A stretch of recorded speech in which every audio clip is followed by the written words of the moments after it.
Elhamdülillahi vahda ve salatu ve selamu ala men la nebiyye ba'da amma ba'd. Урматтуу мусулман бир туугандарым, саарлыкта туруп тамак жөөдө береке болот. Береке бар тууганым. Пайгамбарыбыз саллаллаху алейхи ва саллям айтат: "Тасаххару фа инна фи сахури барака."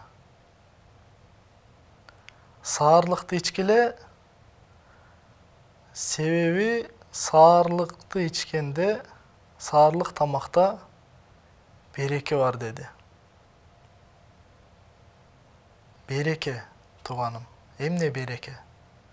Сиз саарлык ичесиз эртең менен туруп.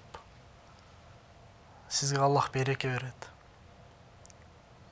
Ошол биз береке деген саарлыкка туруп пайгамбардын айтканын кылып атасыз. Сүннөткө амал кылып сооп алып атасыз. Ушул береке, урматтуу тууганым.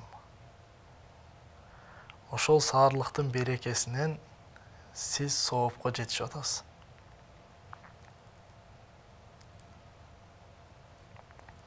Саарлап туруп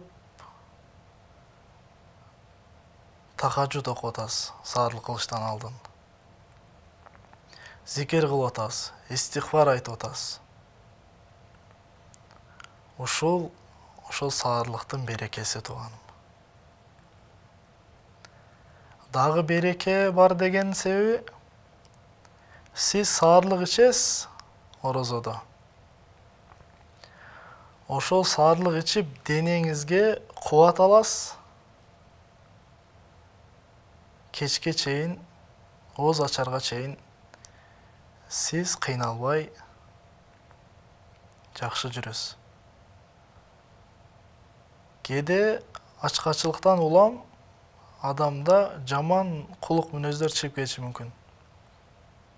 Урсак ачып, сөгүнүп коюшу мүмкүн, же корс бирөөгө тийип коюшу мүмкүн.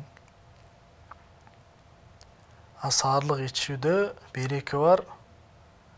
Ошол береке ошондой корс мүнөздү тосот. Сизди алсыроодон тосот, баш оорудан тосот. Ачкачылыктан улам баш ооруйт, ошодон тосот. Кечке чейин нашат, жигердүү болуп жүрөсүз, урматтуу тууганым.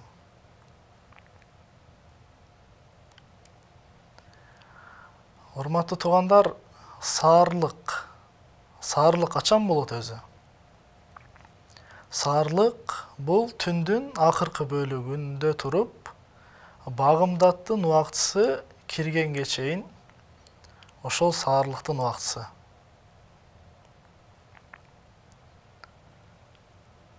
Саарлыкты ичүү бул пайгамбарыбыз саллаллаху алейхи ва салламдын сүннөтү. Пайгамбарыбыз көптөгөн хадистеринде саарлык ичүүгө буйруган.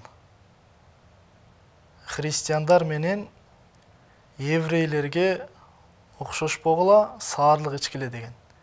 Себеби христиандар менен еврейлер булар орозо тутса саарлык ичпейт. Биз ошолордон ахли китептерден айырмаланып, биз мусулмандар саарлык ичебиз. Саарлык ичип көптөгөн берекеге жетишебиз. Урматтуу тууганым, ошол кечигип туруп калдыңыз, турсаңыз бир аз убакыт калыптыр, жок дегенде бир уртам суу болсо дагы ичип үлгүрүп калсаңыз, сиз ошол берекеге жетишкен болосуз. Аллах таалам баарыбыздын орозобузду, саарлыгыбызды берекелүү кылсын. Аллах таалам жашообузду берекелүү кылсын. Үй бүлөбүзгө береке берсин. Күнөөлөрүбүздү кечирсин, орозолорубузду кабыл кылсын. Ассаламу алейкум ва рахматуллахи ва баракатуh.